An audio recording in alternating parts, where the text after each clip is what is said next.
नमस्कार दोस्तों, NEET to know पर आप सभी लोगों का एक बार फिर से स्वागत है। हम सभी जानते हैं कि हमारा ब्रह्मांड बहुत सारे रहस्यों से भरा हुआ है। यहाँ तक कि अभी मनुष्य पक्के तौर पर यह भी नहीं जानता है कि मनुष्य का अस्तित्व इस दुनिया में कैसे आया है। कई बड़े सवाल होने के बावजूद भी मनुष्य की सब कुछ जानने वाली उत्सुकता अभी भी खत्म नहीं हुई है। ऐसे तो ब्रह्मांड में कई सारे रहस्य हैं, लेकिन सबसे ज्यादा अगर किसी रहस्य ने इंसान को अपनी तरफ खींचा है तो वो है ब्लैक होल। तो आज की इस वीडियो में हम जानेंगे इस सबसे बड़े रहस्य के बारे में।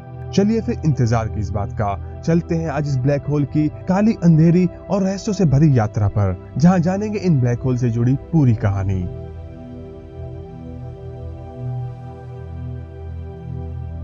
ब्लैक होल्स के बारे में जानने से पहले हम आपको बताएंगे कि आखिर हमारे आकाशगंगा के बीच में कौन सा ब्लैक होल मौजूद है और अभी तक का सबसे बड़ा खोजा हुआ ब्लैक होल कौन सा है। हम सभी जानते हैं कि हर एक आकाशगंगा के बीच में कोई ना कोई ब्लैक होल जरूर मौजूद होता है। अगर हम अपनी आकाशगंगा के बारे में बात करें, हमारी आकाशगंगा के बीच मौजूद ब्लैक होल का नाम है सैजिटेरियस ए। ये ब्लैक होल हमारे सूर्य से 17 गुना ज्यादा बड़ा है। वहीं अगर हम अभी तक सबसे बड़े ब्लैक होल के खोजे जाने की बात करें तो उसका नाम है टॉन 618 और ये ब्लैक होल वैज्ञानिकों के अनुमान के अनुसार ये ब्लैक होल इतना बड़ा है कि इस ब्लैक होल के अंदर लगभग 65 अरब सूर्य समा सकते हैं।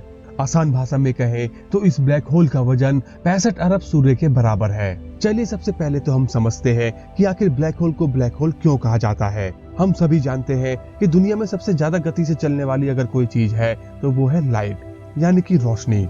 और ऐसा हम इसलिए कह रहे हैं क्योंकि रोशनी से तेज किसी भी चीज की खोज मनुष्य ने अभी तक नहीं करी है। इस लिहाज से मनुष्य के लिए अभी तक सबसे तेज चलने वाली चीज रोशनी ही है। रोशनी की गति इतनी तेज है कि सूर्य की रोशनी को धरती पर पहुंचने में लगभग 8 मिनट का समय लग जाता है, वो भी तब जब रोशनी की गति 2,99,792 किलोमीटर प्रति सेकंड की रफ्तार से चलती है। इस लिहाज से आप जब भी अब सूर्य की तरफ देखें तो ये याद रखिएगा कि आप 8 मिनट पुराने सूर्य को देख रहे हैं। तो ये है रोशनी और उसकी गति, जो वाकई में ही काफी तेज है। लेकिन क्या सही में ये काफी तेज है? चलिए तो जानते हैं। रोशनी की इतनी गति होने के बावजूद भी रोशनी खुद ब्लैक होल में कहीं ना कहीं खो जाती है।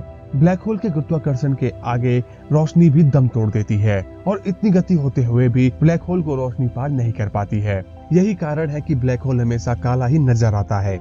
ये तो था कि ब्लैक होल को ब्लैक क्यों कहा जाता है। अब समझते हैं कि ब्लैक होल में होल का मतलब क्या होता है। सही मायनों में तो होल का मतलब ये नहीं है कि ब्लैक होल अंदर से खोखला होता है और ना ही इन ब्लैक होल को आसानी से देखा जा सकता है। एक ब्लैक होल की पहचान करने के लिए बहुत चीजों का अध्ययन करना पड़ता है, तब जाके किसी ब्लैक होल का पता चलता है। तो आखिर ब्लैक होल के अंदर होता क्या है? एक ब्लैक होल के अंदर एक बिंदु पर सारा दबाव पहुंच जाता है और ये इतना दबाव होता है कि जहां से कोई भी चीज बाहर नहीं निकल पाती है। इस दबाव को ही ग्रेविटी कहते हैं और इस बिंदु को कहा जाता है सिंगुलैरिटी। तो आखिर इतना दबाव एक बिंदु पर कैसे बनता है? चलिए तो हम उदाहरण लेते हैं एक बड़े से तारे का। हम जानते हैं कि तारे अपने ईंधन को जलाकर ही ऊर्जा को बाहर निकालते हैं, जैसे हमारा सूर्य करता है।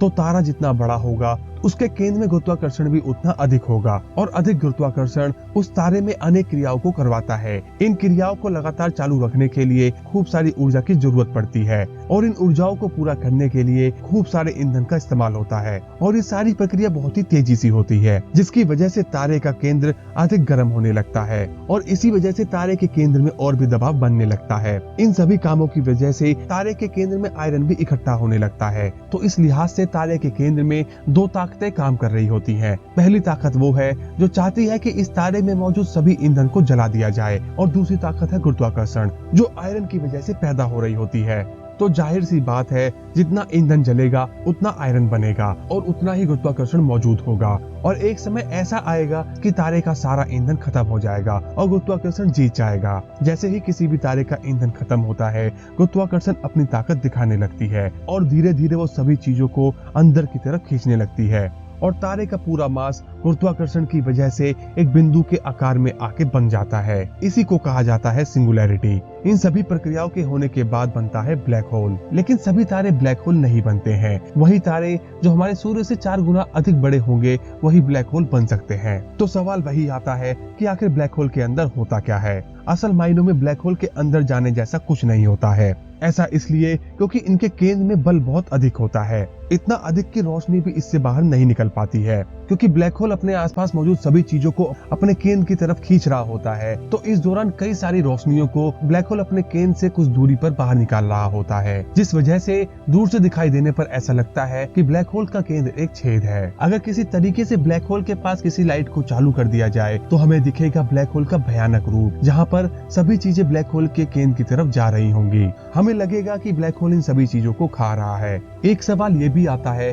कि अगर कोई इंसान ब्लैक होल में फंस जाता है तो उसका क्या होगा? तो इसका आसान सा जवाब है कि उस ब्लैक होल में पहुंचते ही उस इंसान की मृत्यु हो जाएगी। लेकिन अगर हम मान लेते हैं कि कोई इंसान अगर ब्लैक होल में फंस जाता है तो उसके बाद उसका क्या होगा? अगर कोई इंसान ब्लैक होल में फंस जाता है और उस इंसान को उसका दोस्त धरती से देख रहा होगा तो उसे दिखाई देगा कि उसका दोस्त पूरी तरह से फैल चुका है। उसे सब चीजें काफी धीरे धीरे होती दिखाई देंगी, यहाँ तक कि एक समय पर ऐसा लगेगा कि उसका दोस्त पूरी तरह से रुक चुका है। और ऐसा इसलिए होगा क्योंकि ब्लैक होल के आगे समय भी दम तोड़ देता है। वहीं अगर ब्लैक होल में फंसा हुआ इंसान धरती की तरफ देखेगा तो उसे धरती पर सभी चीजें रोशनी की गति से होती हुई दिखाई देंगी। उस एक समय में ये हो सकता है वो इंसान अपने दोस्त के सभी जन्मों को देख ले। हकीकत में अभी ब्लैक होल पर से कई सारे रहस्यों पर से पर्दा उठाना बाकी है। ये भी हो सकता है कि ब्लैक होल दूसरी दुनिया में जाने का कोई रास्ता हो, जिसे वर्म होल भी कहा जाता है।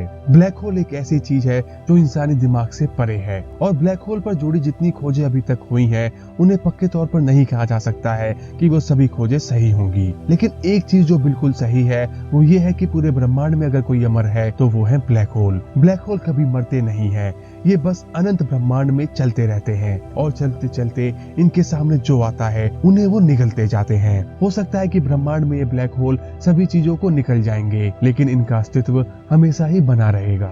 आज की वीडियो कैसी लगी इसे कमेंट बॉक्स में जरूर बताएं। वीडियो पसंद आई है तो इसे लाइक और शेयर भी जरूर करें। आप लोगों ने हमारे चैनल को अभी तक सब्सक्राइब नहीं किया है तो आप लोग हमारे चैनल को सब्सक्राइब भी कर दें। अगली बार जल्द ही मिलेंगे फिर से ऐसी एक और वीडियो के साथ। तब तक के लिए देखते रहिए।